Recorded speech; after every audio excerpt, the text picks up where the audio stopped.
برکت کا مطلب دولت کی کثرت نہیں بلکہ کفایت ہے، یعنی ضرورت کے لیے کافی ہو جانا۔ برکت کی ضرورت پانی، ہوا اور سانس کی طرح ہر انسان کو ہے۔ قرآن و حدیث سے 5 ایسے اعمال پیش کرتا ہوں جن پر عمل کرنے سے اللہ آپ کو برکت ضرور عطا کرے گا انشاءاللہ۔ نمبر 1، توبہ و استغفار۔ جو انسان گناہوں سے سچی توبہ نکالے گا، اللہ اس کے رزق میں برکت اور مال میں کثرت پیدا فرمائے گا۔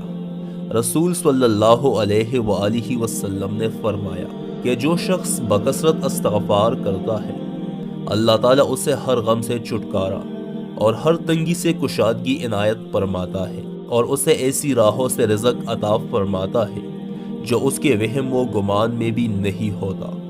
نمبر 2، اللہ سے ڈرنا یعنی تقوی اختیار کرنا۔ جو لوگ اللہ سے ڈرتے ہیں یعنی تقوی اختیار کرتے ہیں تو اللہ ان کے رزق و روزی میں برکت پیدا فرمائے گا۔ اللہ تعالیٰ قرآن پاک میں فرماتا ہے، جو اللہ سے ڈرے گا اللہ اس کے لیے راہ نکال دے گا اور اس کو وہاں سے رزق دے گا جہاں سے اس کا گمان بھی نہ ہوگا۔ نبی کریم صلی اللہ علیہ وآلہ وسلم نے فرمایا کہ اللہ تعالیٰ فرماتا ہے، اے ابن آدم، میری عبادت میں منہمک رہو، میں تیرا دل غنا سے بھر دوں گا اور تمہاری محتاجی کا دروازہ بند کر دوں گا، اور اگر تم نے ایسا نہ کیا تو تمہارے ہاتھوں کو کثرت مشاغل سے بھر دوں گا اور تمہاری محتاجی کا دروازہ بند نہیں کر دوں گا۔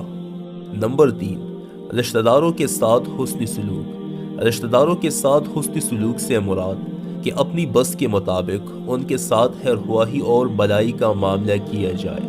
رسول صلی اللہ علیہ وآلہ وسلم نے فرمایا کہ جو انسان رزق میں کشادگی و برکت اور لمبی عمر چاہتا ہے، اسے چاہیے کہ اپنے رشتہ داروں کے ساتھ اچھا سلوک کرے۔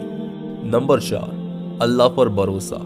اللہ پر توکل کا مطلب یہ ہے کہ انسان کے ہاتھ میں اللہ نے صرف کوشش رکھی ہے۔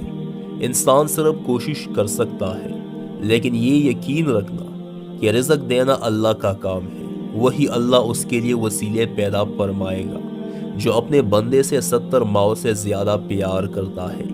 رسول صلی اللہ علیہ وآلہ وسلم نے فرمایا کہ اگر تم اللہ پر مکمل بھروسہ کرو تو وہ تمہیں ایسا رزق دے گا جیسے فرندوں کو دیتا ہے۔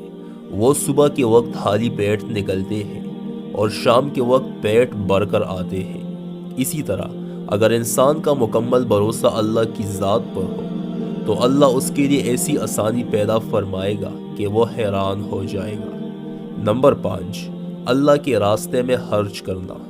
جو لوگ اللہ کی راہ میں اپنا مال خرچ کرتے ہیں، اللہ ان کے رزق میں برکت اور کشادگی پیدا کر دیتا ہے۔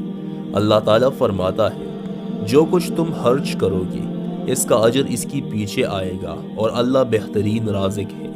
جبکہ دوسری جگہ اللہ تعالیٰ کا فرمان ہے کہ شیطان تمہیں مفلسی سے ڈراتا ہے اور بے حیائی کے کاموں کی ترغیب دیتا ہے، مگر اللہ اپنی طرف سے مغفرت اور فضل کا وعدہ کرتا ہے۔ اللہ بڑی وسعت اور علم والا ہے۔ اللہ ہم سب کی زندگی، مال اور رزق میں برکت پیدا فرمائے، آمین۔